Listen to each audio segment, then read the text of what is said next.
Hey, I'm Alex Canby, and I'm from Boulder, Colorado.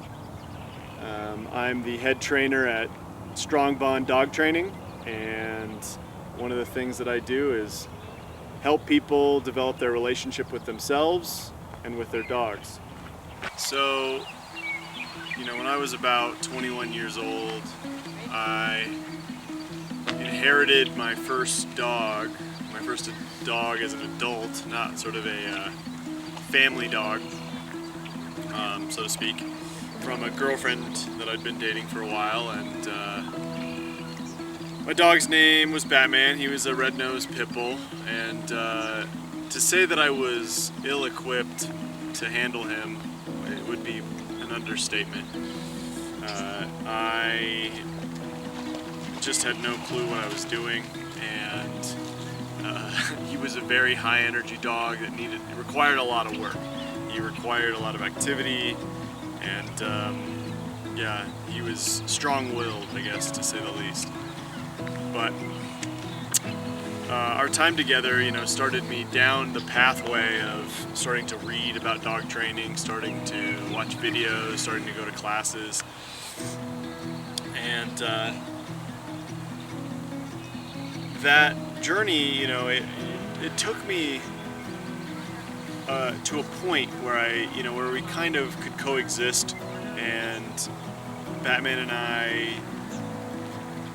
we got along, but there was something missing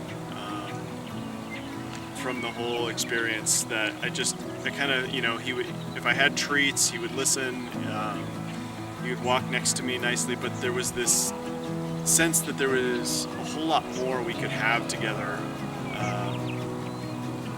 That there was something that wasn't there, and it required me to kind of take a deeper look at some things in my life that were going on, that I realized, that no matter how much dog training I knew, no matter how many tricks and how many treats I had, that there was still a fundamental shift that had to happen on my part for my dog to actually trust and respect me.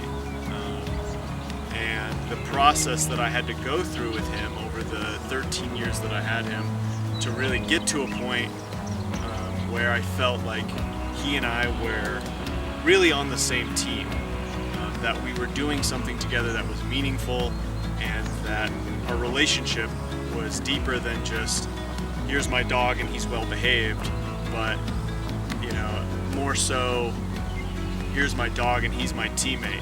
He's my partner in this life that we're living together.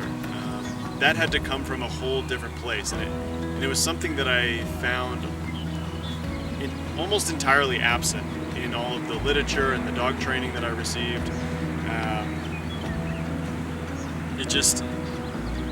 It wasn't there, and so that's kind of what spurred me when Batman passed away 2 years ago, to kind of develop and share some of the philosophy that I now work with.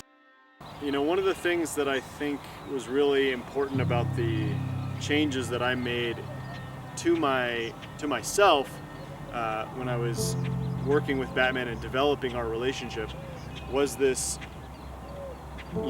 approach that said, okay, I have as much to learn from him as he has to learn from me.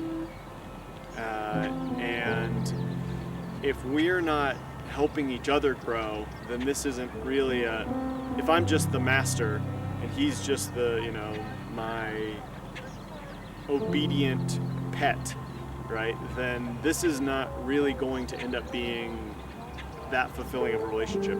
Yeah, it's nice to have a dog that listens, but it's a million times better, at least in my opinion, to have a dog that is there and a real meaningful presence in my life.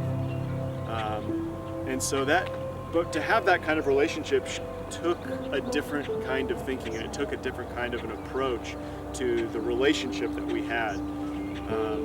And what it really required more than anything else was for me to take responsibility for my life, for the relationship that we had, and for the work required to help him live a fulfilling and interesting and novel life.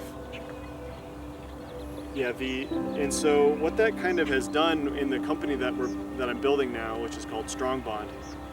Strong Bond is much more about the pack as a whole, or the family as a whole, and it's saying, okay, how can we take the things that our dog needs from us and have a real adventure?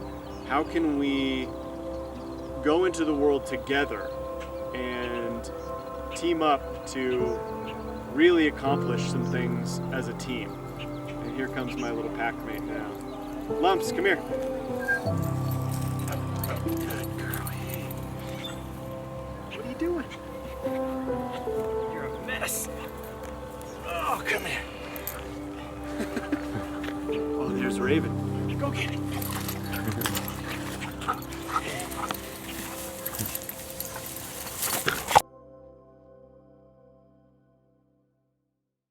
What we focus on is much more about the pack as a whole.